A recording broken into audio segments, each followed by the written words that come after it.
Welcome to our show, Middle East Briefing.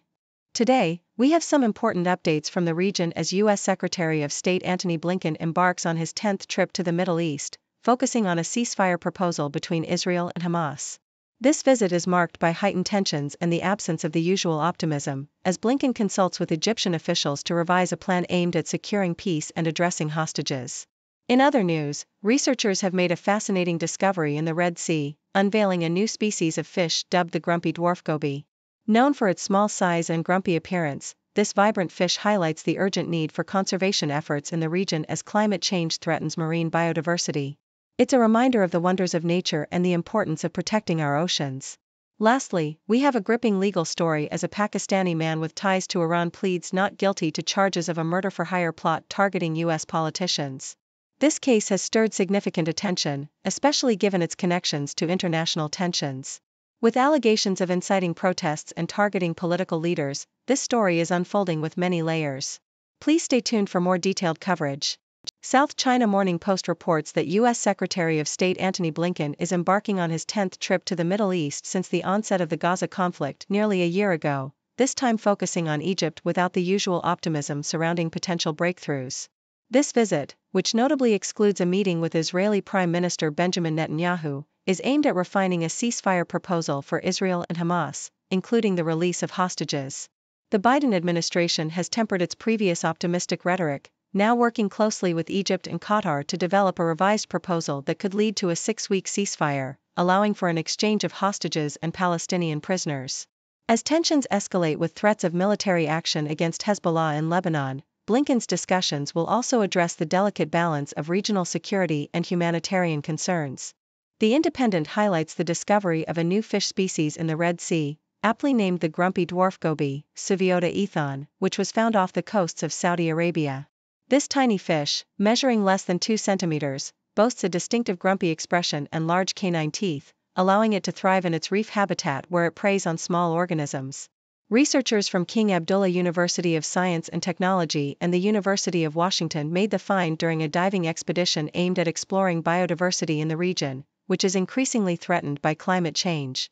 The discovery underscores the urgent need for conservation efforts, as many unique species may vanish before they are even documented due to environmental degradation. In a report from the Associated Press, Blinken's trip to Egypt comes amid rising tensions in the region, particularly with Hezbollah, which has been exchanging strikes with Israel since the conflict began. American officials are cautious about the potential for a broader conflict and emphasize the need for diplomatic solutions.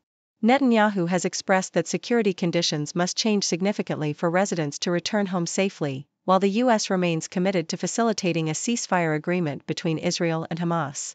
The ongoing violence has resulted in devastating casualties, with over 41,000 Palestinians reported dead and significant humanitarian crises unfolding in Gaza. Despite the grim circumstances, there is a glimmer of hope as the U.S. believes a ceasefire deal is still within reach, although the complexities of negotiations continue to pose significant challenges.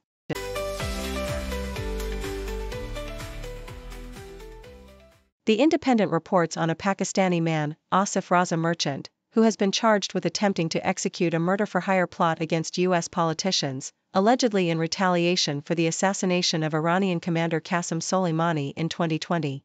Merchant, 46, entered a not guilty plea in federal court and is accused of traveling through Iran and Pakistan before arriving in the U.S. in April. Prosecutors claim he intended to incite protests, steal digital materials, and target U.S. leaders, including Donald Trump.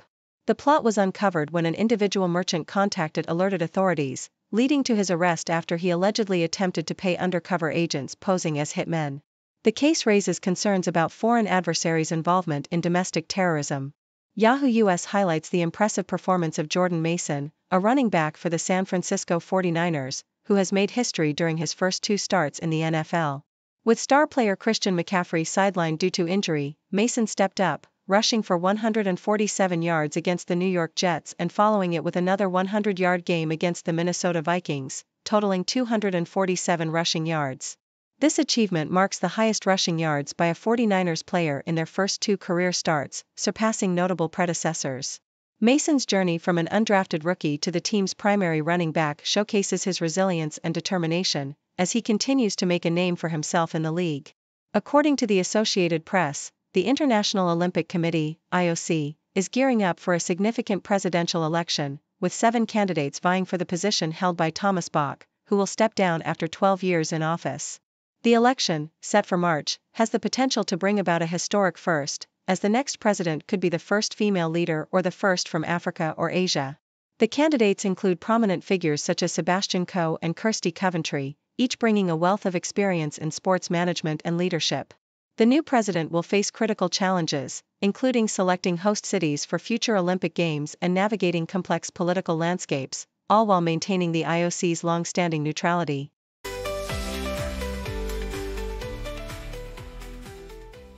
The Independent reports on the alarming case of Ryan Wesley Routh, a 58-year-old man accused of attempting to assassinate former President Donald Trump. Routh's neighbors in Greensboro, North Carolina, expressed their fear of him due to his extensive gun collection. A neighbor, who had known him for nearly 2 decades, described him as unusual but never expected him to be involved in such a serious crime. Routh was arrested after allegedly aiming a rifle at Trump while he was playing golf in Florida. His political views are complex. He claims to have once supported Trump but later expressed regret and even suggested in a self-published book that the Iranian government should take action against him. This shocking turn of events has left his neighbors and the community in disbelief. In sports news, the Associated Press covers Al Nassr's draw with Al Shorta in the debut of the rebranded AFC Champions League Elite. The Saudi Arabian team played without their star player, Cristiano Ronaldo, who was sidelined due to a viral infection.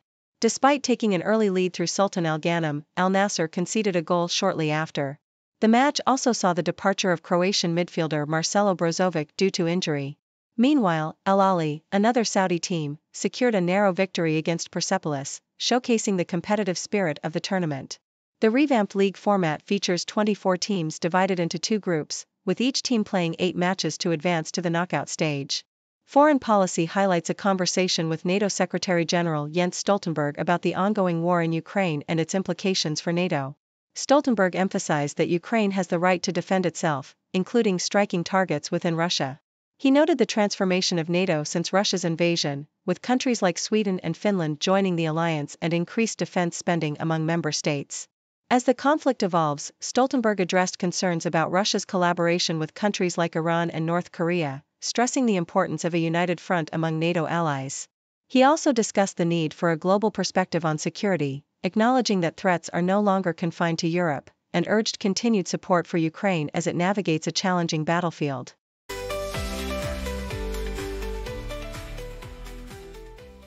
Yahoo US reports that the Notre Dame Fighting Irish faced a significant setback despite their impressive 66-7 victory over Purdue, as they lost 2 starting linemen, Ashton Craig and Jordan Botelho, to season-ending injuries.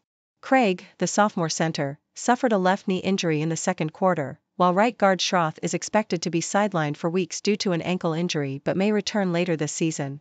On the defensive side, senior end Botelho, who had been performing exceptionally well with 12 tackles and a sack in the first 3 games, injured his right knee and had to be carted off the field. Coach Marcus Freeman expressed deep concern for Botelho, highlighting his strong performance, but emphasized the importance of depth in the team, stating that players are ready to step up. Freshman Boubacar Traoré is set to fill Botelho's role, while junior Pat Coogan and Rocco Spindler will take over at center and right guard, respectively.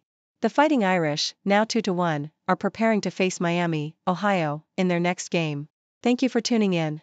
The content above showcases the latest briefing reports and analytical synopses, thoughtfully curated by the 6Do team. These insights stem from a wide array of reputable media outlets, think tanks, government sources, and specialized experts worldwide. We encourage you to explore these sources for a comprehensive perspective. Keep in mind that while the content may not always align with the official standpoint of 6Do Brief, it's not meant to be taken as absolute directives for decision-making. Comprising seasoned media professionals, learned scholars, and accomplished scientists, the 6Do team embodies a trailblazing, fully independent media entity.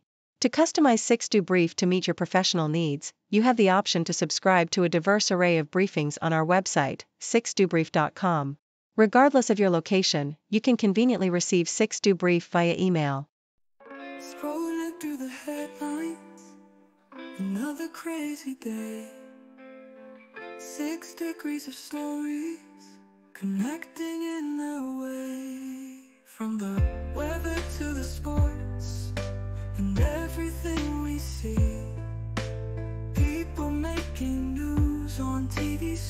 homes for free. 6-degree world, where the news comes in a whirl.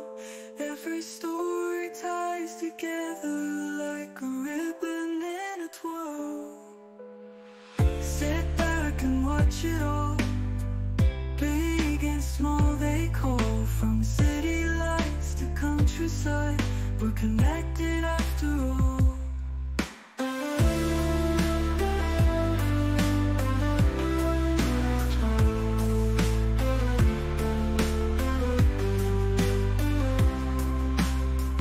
A laugh, a cry, a sigh, news is flying high.